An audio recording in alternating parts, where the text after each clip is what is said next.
Guys अभी जो पीछे वाले हम रूम देखने गए थे।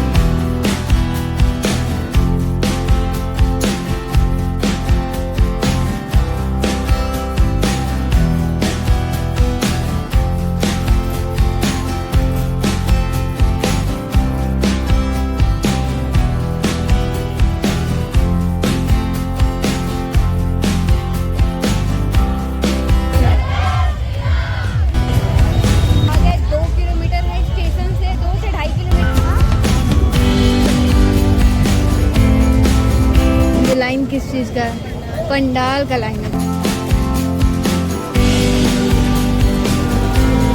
सरयू घाट नहीं है ये। तो यहाँ का जो सीन है ना वो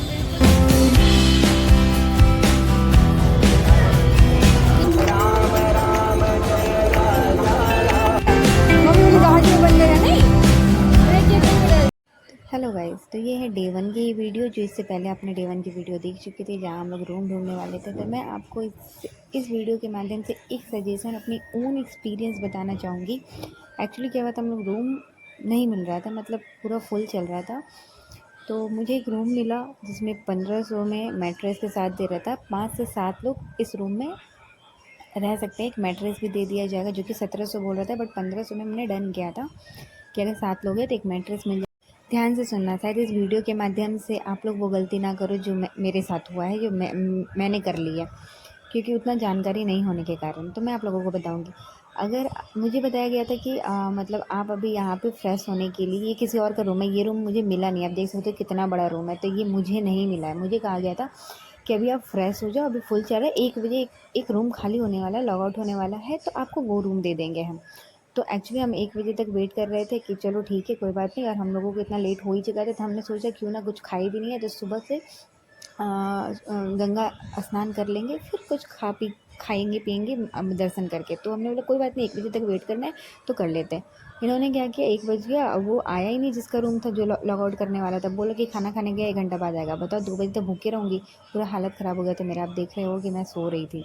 फिर 2 बज गया, तो हमने कहा ऐसे आप लोग करोगे तो कैसे होगा, अब हम लोग दर्शन भी नहीं कर सकते, भूखे हैं सुबह से। तो वो उन्होंने क्या बोला, आप देख लो दूसरा रूम। जब आप किसी को पे कर देते हो ना, तो आपको हल्के में ले लेते हो। तो ट्राई करना गाइस कि जब भी आप आओ तो सबसे पहले रूम देख लो अच्छे से। ये नहीं कि कोई वेट करवा रहा है, 1 घंटे में लॉग आउट हो जाएगा तब वो ले लीजिएगा, भी आपको फ्रेश करने होने के लिए दे देते हैं। ऐसे भी जाल में मत फंसना, वरना आपका कोई भी काम नहीं हो पाएगा। मैं गंगा स्नान भी नहीं कर पाई, लास्ट में इतना भूख लग रहा था, 2 बज गया था, तो हम लोग खा लिए थे। फिर सोचे शाम में ऐसे ही मंदिर वगैरह दर्शन नॉर्मल कर लेंगे, कल सुबह गंगा स्नान करेंगे। और मेरा सर भी बहुत ज़्यादा दर्द दे रहा था, दिमाग ख़राब हो गया था।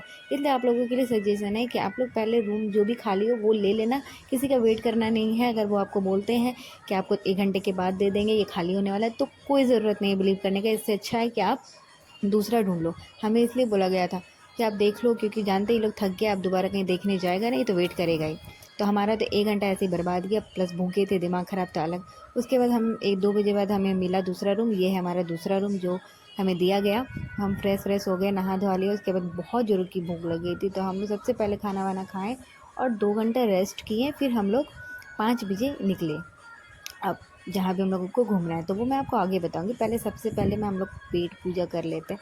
पर ये बात तो सच है, अगर आप किसी अनजान शहर में जा रहे हो तो ये तो आप ऑनलाइन बुकिंग कर लो। अगर आपके पास ज़्यादा पैसे हैं, ठीक है, आप ऑनलाइन, आप उतना नहीं दौड़ना चाहते हैं, ट्रेन से उतर के डायरेक्ट आप रूम पे आना चाहते हो, तो आप ऑनलाइन बुकिंग कर लो। अदरवाइज़ अगर आप घूम सकते हो, थोड़ा रिसर्च कर सकते हो, तो ज़रूर करना। बिल्कुल वेट मत करना कि एक रूम खाली होगा तो वो दे ही देगा। कोई ज़रूरत नहीं है वेट करने का। ये लोग बाद में पे करने के बाद हल्के में ले लेते हैं, ठीक है। और ख़ास करके फेस्टिव सीज़न में जाते हो तो, वैसे अयोध्या फेस्टिव सीज़न में ही आओगे तो ज़्यादा अच्छा है।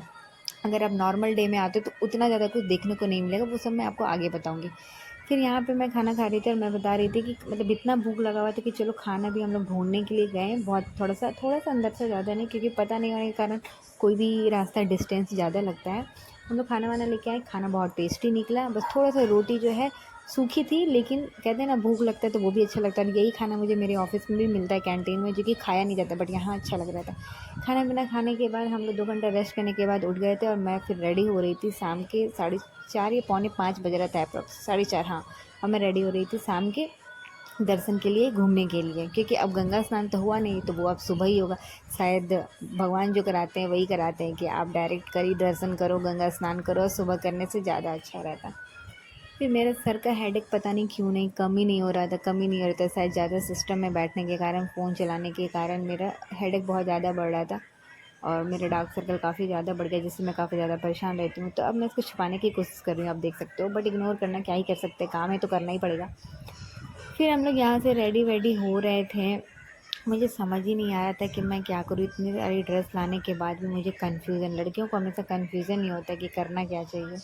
पर ना मुझे मुझे मतलब एक्सप्लोर करके अच्छा लगा, सीखने को मिला काफ़ी चीज़। आप अगर अकेले ट्रैवल करते हो या ग्रुप में भी ट्रैवल करते हो, मतलब ऐसा फ़ील हो रहा था कि ग्रुपिज़्म में होकर भी हम लोग खुद ही अकेले कर रहे हैं, अकेले रूम पूछ रहे हैं, अकेले ये कर रहे हैं, तो वो अलग ही फ़ील होता है कि हाँ, हम ग्रो कर रहे हैं, हम दुनिया एक्सप्लोर कर रहे हैं और कर सकते हैं। कुछ बड़ी बात नहीं है दुनिया को एक्सप्लोर करना या कहीं जाना। मुझे बहुत डर लगता था, कैसे बात करेंगे, कैसे पूछेंगे, कैसे कहाँ रूम लेंगे, कैसे क्या करेंगे, बट इस बार कुछ बड़ी बात नहीं है, लोगों से आराम से पूछ सकते हो। और अयोध्या के लोग काफ़ी ज़्यादा अच्छे होते हैं, बहुत ज़्यादा हेल्पफुल होते हैं, आपकी हेल्प कर देते हैं। तो हाँ, थोड़ा सतर्क रहने की भी ज़रूरत है कि कौन कैसा हो सकता है नहीं कह सकते, लेकिन हेल्प आपकी करेंगे, कोई दिक्कत नहीं है। आप आराम से अकेले भी एक्सप्लोर कर सकते हो अगर फैमिली सपोर्ट है।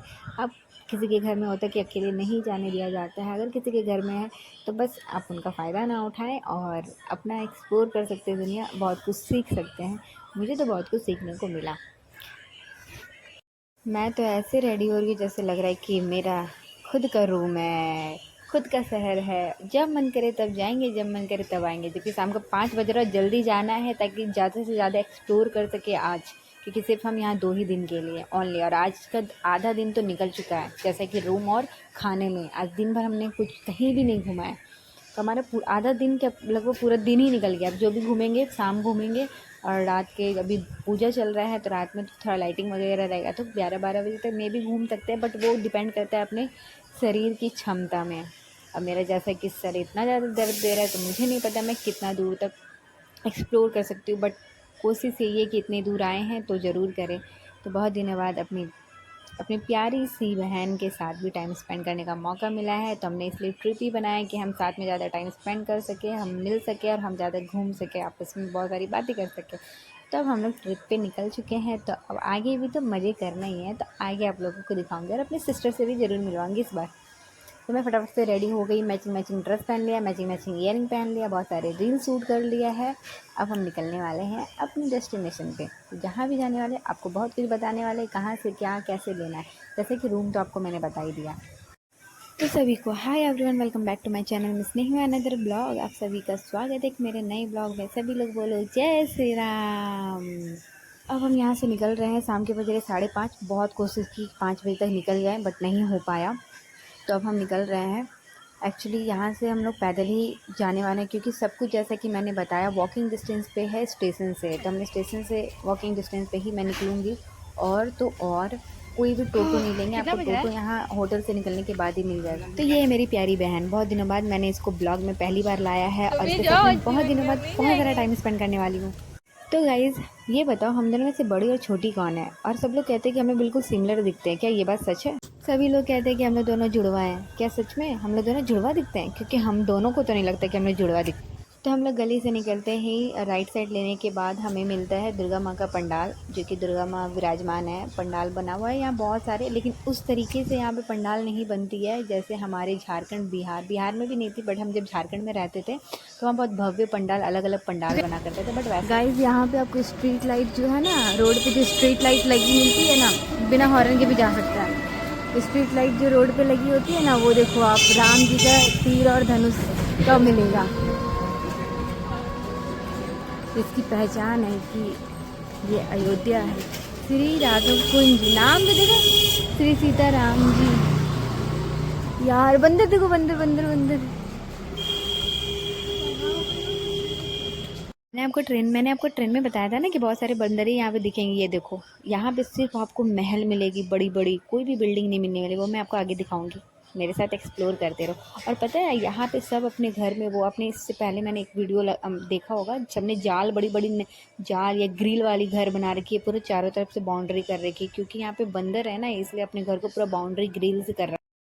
यहाँ पे बहुत सारे गली में छोटे छोटे पंडाल बने हैं। रोड, अभी जो नया रोड बना है वहाँ भी पंडाल बने हैं, लेकिन वैसा पंडाल नहीं बनता यहाँ पूजा में, दुर्गा पूजा हो या फिर जैसा हमारे झारखंड में थीम बेसिस बनाया जाता है। अयोध्या वैसे तो फेमस राम जन्मभूमि से है, हनुमानगढ़ी से है, तो लोग वही देखने आते हैं। ये तो पूजा है तो नॉर्मल लोग अपनी गली वली में पंडाल वगैरह नॉर्मल लगा लेते हैं। तो चलिए अभी ये पंडाल हम देखेंगे और फिर उसके बाद हम थोड़ा सा जूस पीने वाले हैं। और ये गाड़ी अब देख रहे हो सेंट्रो की गाड़ी है ये। तो उसके बाद हमने यहाँ पे दर्शन किया माता रानी का, पहला गली में ही जो गली में था, और इससे फिर हम लेफ़्ट लेंगे जहाँ हमें हनुमानगढ़ी और राम जन्मभूमि का वो रास्ता मिलेगा जहाँ हमें जाना है। तो पहले यहाँ से दर्शन करके हम लोग निकलते हैं, और उसके बाद गन्ना का जूस मिलता है जो कि मेरे को बहुत पीने का मन था, और मैं सबसे पहले जाती हूँ गन्ना का जूस पीती हूँ, जो कि आपको मिलेंगे 20 रुपीज़ ग्लास। तो यहाँ आपको गन्ने का जूस भी मिल जाएगा, 20 रुपीज़ ग्लास है, लेकिन हर जगह का अलग अलग रेट है। आपको अगर बार्गेनिंग करने आती है तो कर लेना।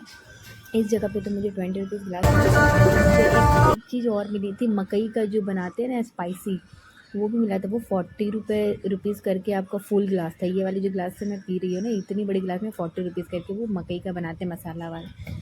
तो मैंने किया अपने गले की प्यास को शांत, क्योंकि आगे सब कुछ वॉकिंग डिस्टेंस पे है, तो चल के ही सब कुछ कवर करना है, तो एनर्जी तो होनी ही चाहिए। मेरी मूंछ बन गई, अरे ये क्या, मैं तो मुच्छड़ बन गई। ये मैडम ना बहुत बिजी रहती है, ट्रिप पे भी इसका काम नहीं ख़त्म होता है। इसके बॉस को मैं क्या बोलूँ, ट्रिप पे भी छोड़ दो यार। फिर हमने थोड़ा आपस में डिस्कस किया, और उसके बाद हम सोच रहे थे कि हम किधर से जाए, जैसे पीछे वाली गली से जाना है। तो ये है हनुमानगढ़ी जाने का रास्ता। आप देख सकते हो स्ट्रीट में भी पूरा हनुमान जी का गदा लगा हुआ है। जो स्ट्रीट लाइट होती है ना रोड पे, आप देख सकते हो हनुमान जी का गदा लगा हुआ है। इससे पहले राम जी का वो क्या कहते हैं, धनुष लगा हुआ था। तो हमने यहाँ पे बहुत सारे स्टोर भी देखे, आप देख सकते हो बहुत कुछ मिल रहा है। तो इसी से पता चल जाएगा कि हमें राम जन्मभूमि किधर है और हनुमानगढ़ी किधर है।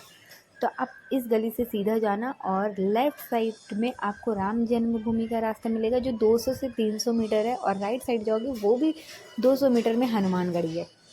और हाँ, मैं बता दूं कि अयोध्या पहुंचने के लिए आपको ज़्यादा कॉस्ट नहीं लगेगी, जो लगेगी आपकी ट्रैवल में लगने वाली है। आप जो भी डेस्टिनेशन से अपना आ रहे हो, आप स्लीपर में आ रहे हो, एसी में आ रहे हो, वो आप देख लो अपने हिसाब से किस में आ रहे हो। यहाँ पहुँचने के बाद स्टेशन से आप पैदल भी कवर कर सकते हो, क्योंकि स्टेशन से राइट साइड जाओगे ना, स्टेशन से आप राइट साइड आओगे, वहाँ पे बहुत सारी होटल मिल जाएगी, आप ले लेना कोई भी होटल। फिर वहाँ से आपको पैदल राइट साइड आगे चलकर राइट से लेफ़्ट आना है, और वहाँ पे आपको फिर रास्ते मिलते चल जाएंगे। सब 300 मीटर 500 मीटर पे आप कवर कर लोगे।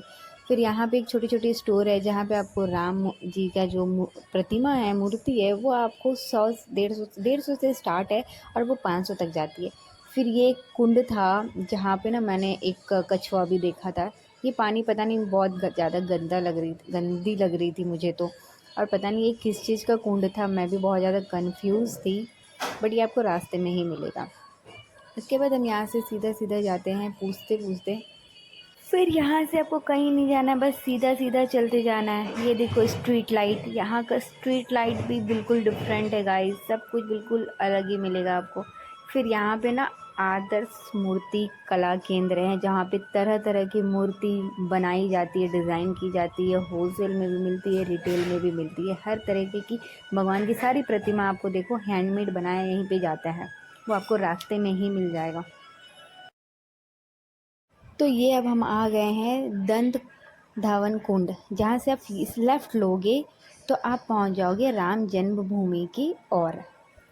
जो किला दिख रहा है ना आपको, और बीच में मंदिर से दिख रही है ना, तो उस समय मुझे लग रहा था कि ये कोई किला होगा, भवन होगा, पुरानी भवन जैसे सारा रास्ते में मिलते वैसे ही होगा। आप देख सकते हो ये जो है ना, क्या है, बंदूक, तोप भी दिख रहा है। तो मुझे पहले यही लगा कि कोई तोप भवन पुराने ज़माने का होगा, लेकिन ये जो आपको मंदिर दिख रही है ना, यही है राम हनुमानगढ़ी मंदिर, जहाँ हनुमान जी विराजमान हैं, जहाँ दर्शन करना है पूरी अयोध्या में। फिर हमें यहाँ राजस्थान की वाइब भी मिली, यानी ऊँट, कैमल। मेरा मन कर रहा था इसके ऊपर बैठने का। आप देख रहे हो कितना प्यारा से सजाया हुआ, पहली बार सामने से ऊँट देखा है मैंने। कैमल मतलब राजस्थान में भी बिल्कुल ऐसा ही होगा, लेकिन मुझे सवारी करने का बहुत ज़्यादा मन कर रहा था। ये भी खड़े हो गए थे, फिर ना मैं पीछे फ़ोटो खिंचवा रही थी, और ये ना सूसू कर दिया। तो मेरी बहन बोलती है भागो भागो वरना यहीं पे तुम्हारा शुद्धिकरण हो जाएगा। फिर मेरी बहन कहती है बहुत मन था ना गंगा स्नान करके दर्शन करना है, लो यही गंगा स्नान करा दे रहा, तुम्हारा शुद्धिकरण कर दे, आप कर लेना दर्शन अच्छे से। पर वो मैं बच गई थी, थैंक गॉड। तो हम लोगों ने राइट साइड ले लिया है, हम इधर ही जाएंगे जहाँ 300 मीटर 500 मीटर 1 किलोमीटर के अंदर हनुमानगढ़ी, राजा दशरथ महल, कनक भवन, लता मंगेशकर चौक, सरयू नदी सब कुछ मिलने वाला। तो चलिए आप लोग भी हमारे साथ एक्सप्लोर कीजिए। लाइन किस चीज़ का है? पंडाल का लाइन है, पंडाल नहीं भोग का लाइन है। तो गाइस अभी हम लोग जाने वाले कहाँ? सरयू। विसर्जन की तैयारी हो रही है, आज 10वीं है। हाँ माता रानी उठ भी गई, माता रानी को कैसे रखा है? कहाँ जाने वाले हम लोग जल्दी बताओ। तो गाइज हमने डिसाइड किया कि हम जाएंगे सबसे पहले सरयू नदी, क्योंकि 5:45 बज रहा है और 15 मिनट में आरती शुरू होने वाली। 6 बजे सरयू नदी में वहाँ पे आरती बहुत अच्छी होती है जैसे बनारस में होती है, तो हम लोग सबसे पहले वहीं जाने वाले। तो अभी ये वीडियो बहुत ज़्यादा लंबा हो गया है, तो मैं आपको नेक्स्ट पार्ट में पार्ट 3 ब्लॉग में दिखाऊंगी सरयू नदी का आरती। हम लोगों को कैसा लगता था कि बस की तरीके से तरह का होता है, लेकिन अभी मैं आपको दिखाती हूँ कि बस यहाँ का बस किस तरीके का होता है। ठीक है, कहाँ है? ये रहा यहाँ का बस। गाइस क्या आपने देखा यहाँ का छोटा बस? आई होप देख लिया होगा। इसे बड़ा टोटो कहेंगे, और बस कहेंगे तो छोटा वाला ही बस कहेंगे, क्योंकि इसे टोटो तो नहीं कह सकते। अच्छे लोग इसमें जा सकते हैं, 8 से 10 लोग, बहुत अलग था। फिर रास्ते में मुझे हनुमानगढ़ी भी मिल गया, जैसे कि मैंने आपको बताया था कि हनुमानगढ़ी आपको रास्ते में मिल जाएगा। बट हम अभी हनुमानगढ़ी नहीं जाएंगे, क्योंकि अगर हम हनुमानगढ़ी के दर्शन अभी करने जाएंगे तो फिर हमारा आरती छूट जाएगा। तो आपको मैं आरती से ही सारा कुछ एक्सप्लोर करवाऊंगी। तो हम जा रहे हैं गंगा आरती शाम का देखने के लिए। तो वीडियो में बने रहें, जाना मत, क्योंकि ये ब्लॉग थोड़ा लंबा हो गया है, आप लोग देखोगे नहीं। और ये देखो क्या है, राजा दशरथ महल, वो भी दिखाऊंगी मैं आगे। ब्लॉग में बने रहो, पार्ट 3 का वेट करो। सरयू घाट नहीं है ये? नहीं, सरयू घाट कितना मीटर है? 2 किलोमीटर।